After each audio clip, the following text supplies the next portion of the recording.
Welcome to the Astrological Weather Report, Eclipse Season Edition 2022. My name is Daniel Fiverson. I want to begin with a rhetorical question. Have you ever wondered how it is that at a solar eclipse, the shadow of the moon is the same size as the sun, and at a lunar eclipse, the shadow of the earth is precisely the same size as the moon? I don't have an answer, but I only offer this as food for thought. Excuse me. New and full moons are initiation and manifestation points. When a lunation is near the lunar nodes, the intensity of the lunation is amplified. Eclipses are breakdown or breakout events. The reason that eclipses are so powerful is that the lunar nodes are the karmic evolutionary trajectory of our natal moon. Eclipses are part of the energetic framework of the moon, our emotional body. As spiritual beings having a human experience, we learn through emotional experience.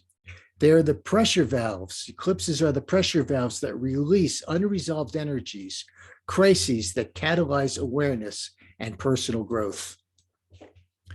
An eclipse occurs when the moon's orbit crosses the ecliptic, which is the Earth's orbital path around the sun. The intersecting points of these two orbits are the lunar nodes.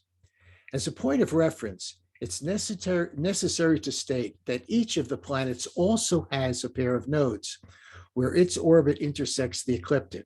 So it's important to always designate the lunar nodes or Mercury's nodes or Mars nodes, not just the nodes. If a new moon takes place within 17 degrees 25 minutes of a lunar node, then a solar eclipse will be visible from some location on Earth. A lunar eclipse can occur only when the full moon is within 11 degrees 38 minutes of a lunar node. Eclipses occur in 18-year Saros cycles. The Saros is a harmonic between three of the moon's orbital cycles: the synodic month, which is full moon to full moon or new moon to new moon, perigee to perigee, which is the closest point to the Earth, and node to node, from north node to north node or south node to south node. This harmonic repeats in groups of three every 18 years. On April 30th, 2022, a partial solar eclipse occurs in earthbound Taurus at 10 degrees 28 minutes. It will be visible across the Pacific Ocean and South America. This eclipse is linked with Saros cycle 119, which last occurred in April of 2004. Around that time, Bulgaria, Estonia, Latvia, Lithuania, Romania, Slovakia, and Slovenia were admitted to NATO. Not coincidentally, Vladimir Putin recently announced that he would choose the nuclear option if Sweden and Finland joined NATO. Another European alliance enlarged as the European Union expanded by 10 new member states: Cyprus, the Czech Republic, Estonia, Hungary, Latvia, Lithuania, Malta, Poland, Slovakia, and Slovenia. In Greece, the majority in parliament changed parties after 11 years. And in Cyprus, a referendum to reunite Greek and Turkish Cypriots failed. The Cassini-Huygens spacecraft arrived at Saturn and began to capture the first close-up images of the ringed planet. And Mark Zuckerberg launched Facebook. At this Taurus lunar eclipse, the luminaries, sun and moon, are applying to a balsamic conjunction with Uranus, a condition similar to the dark of the moon, which needs closure. Circumstances in the current lunar cycle that remain unsettled are now pressured for resolution. The core dynamics of this moon are the need to become more conscious of our values and their resulting priorities, and to pursue more conscious choices and focus on what we need to survive. Uranus correlates to invention. In our charts, Uranus correlates to self-invention. Since 2017, Promethean Uranus has been plowing his way through rocky Taurus and will continue so until 2025, 2026. This disruptive archetype has made the word essential the catchword of our times. The great sky god currently occupies the 15-degree point of Taurus.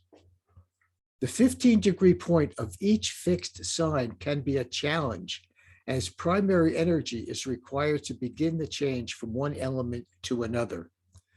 This transition point is challenging in all the signs, but it is most resistant in Taurus, Leo, and Scorpio.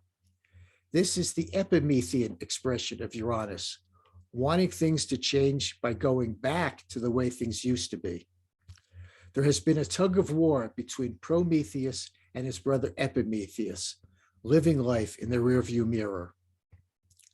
We are always moving forward, even when it feels like we are standing still or seem to be moving backward. As Uranus completes his journey through Venus's sign of self-reliance, self-containment, self-sustenance, and self-love, the Promethean process will continue to interrupt and awaken us with disruptions to normalcy. Proactive healer asteroid Hygeia has faced off with erratic Uranus since January of 2022. The long-distance two-step will go on until next September. This timeline coincides with the emergence of the highly contagious Omicron variant of COVID BA.2. Given the recent conjunction of Jupiter, expansion, and Neptune, pandemics, is it safe to assume that the worst is over? Excuse me.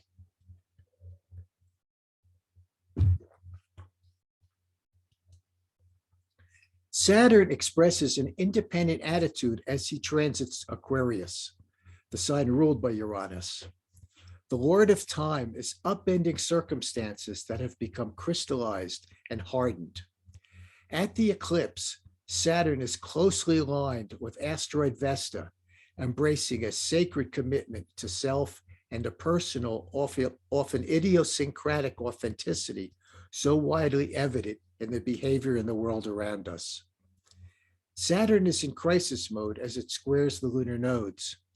This condition is called a skipped step, generating the need to reframe the past and reinvent the future.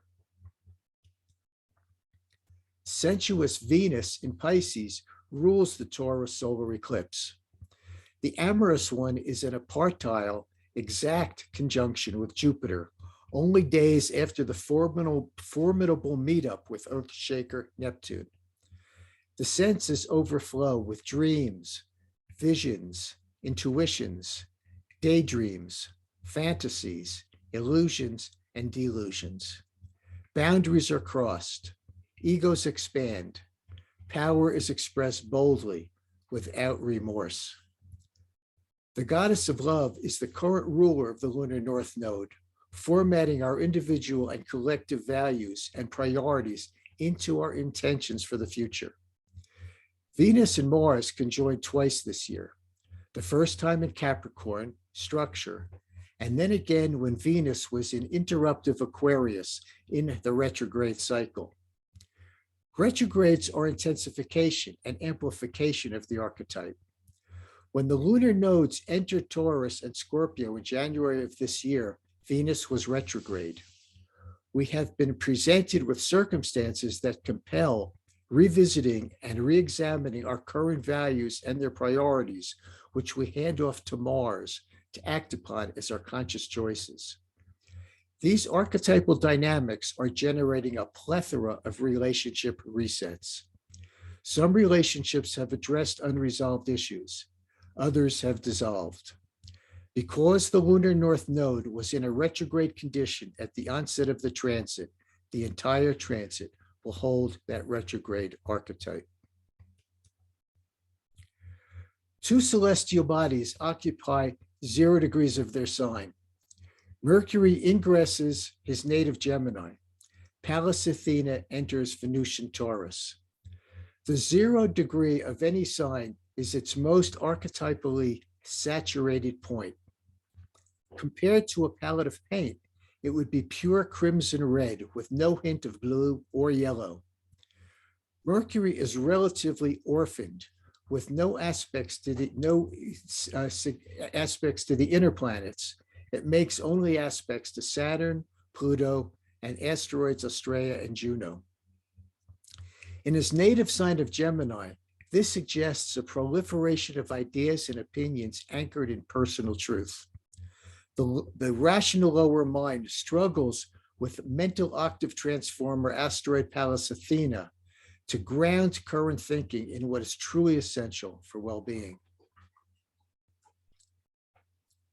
Since April 4th, warrior goddesses Pallas Athene and Eris have joined forces in Eris, the sign of Mars, god of war. On April 16th, at the last full moon, their battle plans were finalized and endorsed by sun god Apollo. They will parade together through the sky until April 28th, just in time for the upcoming Scorpio lunar eclipse. Mars in Pisces wields his sword for Jupiter, Neptune, and asteroid Astraea, the Roman goddess of justice. The messages that come to us from a higher source suggest strategies that enforce our awareness of what is essential for our survival. If we listen and act on what we hear, we can thrive and grow. Right now, time is passing through liminal space. We are on the threshold of a global awakening. Like the chick pecking its way out of its shell, we are struggling to free ourselves from the past. The planet is reinventing itself, and so are we.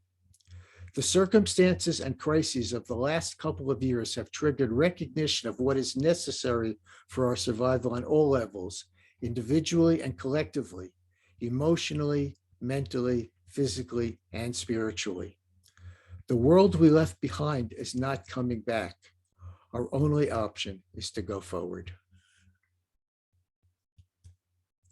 Stay tuned for part 2 in a couple weeks. On May 16th, 2022, a total lunar eclipse will occur at 25 degrees, 17 minutes of Scorpio.